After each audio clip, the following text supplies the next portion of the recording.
Welcome to the 700 Club. Vladimir Putin's war on Ukraine is backfiring. By invading Ukraine, Putin intended to keep NATO from expanding along Russia's border.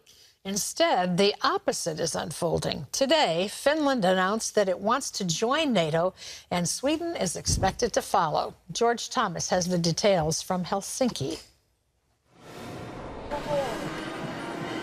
Here on the streets of Finland's capital, Helsinki, CBN News found overwhelming support for joining NATO.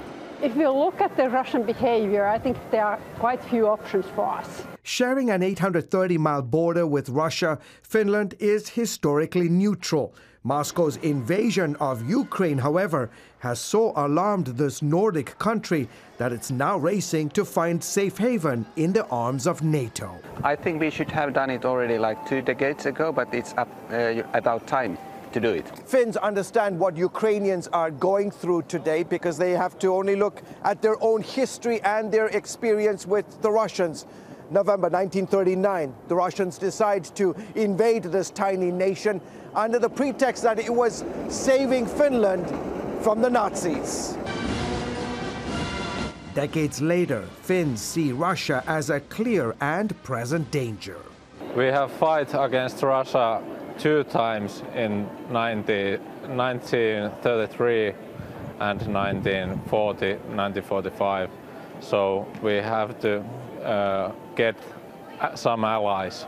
Neighboring Sweden, another Nordic country, is expected to also join NATO within days. President Putin thought he could cause division, but he has achieved the opposite. We stand here today, more united than ever, and with the ambition of strengthening our bonds even more. Moscow has warned both countries against joining, vowing a military response. Hannu Haukka, who leads Finland's biggest Christian television network, says his country has been preparing for the possibility of a Russian attack for years, purchasing a wide range of military assets. Meanwhile, troops from the US, UK, Latvia and Estonia recently took part in military exercises in Western Finland. We have already reacted to a potential scenario where Russia would even try or even think of trying to invade Finland. On Wednesday, Britain's Prime Minister joined the US and Germany, vowing to defend both Nordic countries if they came under attack. From the high north to the Baltics and beyond, our armed forces will train, operate and exercise together, marrying our defence and security capabilities and formalising a pledge that we will always come to one another's aid. Russia's invasion of Ukraine has clearly led to unintended consequences. Despite Putin's demands that NATO pull back its forces from Eastern Europe, the alliance now looks set to welcome new members, much to the Kremlin's dismay. George Thomas, CBN News, Helsinki, Finland. Well, just a few years ago, there was active talk. Was NATO still relevant? Was it still needed? Within the NATO alliance, there was open criticism of our withdrawal from Afghanistan, where the parliament in Great Britain actually censored our president on the basis that you didn't inform us. You put our citizens at risk. You put our troops at risk. And you didn't tell us what you were doing or how you were going to do it. An active candidate in Germany said that Germany would have to go it alone and without U.S. help going forward. All of that is off the table. NATO is now stronger than ever, adding membership, and all the nations within it are saying we need to do our part to bolster our militaries and increase our military budget. This was inconceivable 2 years ago, but here we are, and it's very conceivable. And Finland is coming into NATO, and Sweden is coming into NATO. All unintended consequences of the invasion, but at the same time, a natural result of it.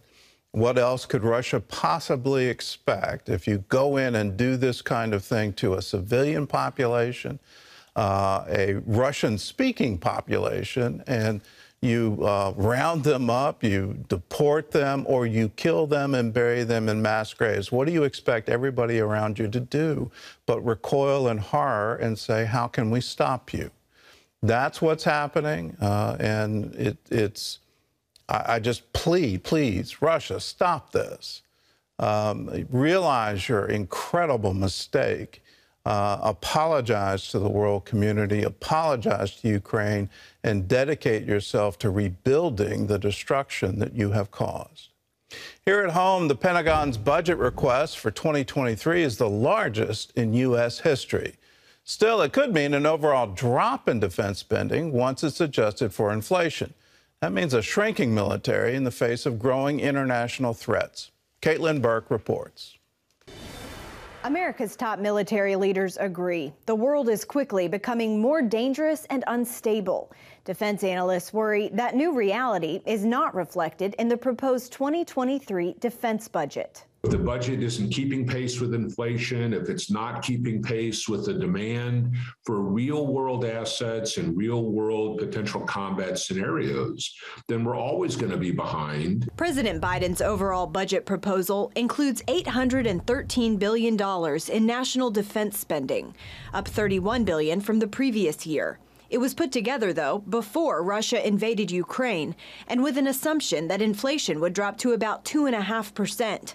That's considered unlikely, with numbers currently sitting at just over 8%. So I think that our military establishment has just really lost its way, and there isn't an appreciation for what real war against a peer competitor, where we're operating thousands of miles from home at a disadvantage to whoever the enemy is that's operating at home.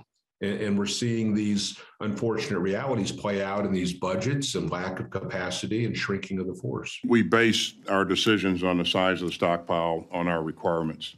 And, as we look around at our global requirements to support our plans, we believe that the stockpiles are adequate. The Pentagon's mission for the new budget request includes operating under a divest to invest strategy.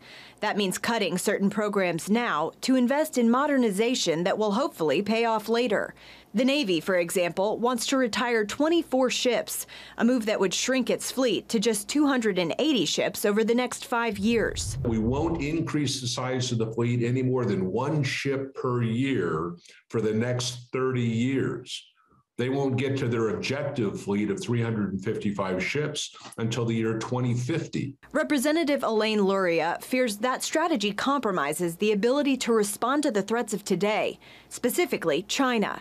In 2021, Admiral Philip Davidson, the outgoing Indo-Pacific commander, predicted China would be in a strong position to attack Taiwan when the U.S. fleet is now set to be at its weakest. He testified to the Senate that it's very likely that China could try to take Taiwan by force in the next 6 years, now 5 years. And so the idea that we're going to take a risk and really shrink the size of the Navy during this most vulnerable window is just not acceptable to me. Last year, Congress was able to step in and boost defense spending. Luria hopes that can happen again. If you think about, during the Cold War, during the Reagan administration, the defense budget was 5 to 6% of GDP. Right now, we're at about 3.6%. So, based on the threats that we have in the world, really think we need to start, pushing that up. I'd like to see us get to 5% of GDP, which would be, on the order of about $1 trillion. The Navy isn't the only branch experts worry is headed in the wrong direction. The Air Force is asking Congress to retire 150 aircraft, with plans to add only 82 new planes. And the Army seeks to cut 12,000 soldiers from its ranks. Caitlin Burke, CBN News, Washington. Well, we should be alarmed by this, and we should be alarmed by inflation. But let me point out yet another fact, and that is, as our budget deficit increases and interest rates increases, then the amount of the federal budget that goes for interest payments increase. Right now, it's at $300 billion a year. So our military budget, roughly $800 billion. That within 5 years is going to turn into $450 billion in interest payments. At what point in time are our interest payments going to exceed our military budget? At what point in time is it sustainable to keep running budget deficits? New money theory, which is what the U.S. government has been relying on, and everyone in Congress seems to have bought into it, only works when interest rates are near zero. So when you borrow money and you're essentially printing money, you're printing it for free because you're taking out dollars right now and you're not having to pay any interest on it. When interest rates go up, and that's what the Federal Reserve has said, they're probably going to increase it a full 1.5% over just the next 9 months. You know, when you start talking $30 trillion or $2 trillion a year in deficits, those interest payments really start to add up. And are we taking ourselves over a cliff and not even realize what we're doing?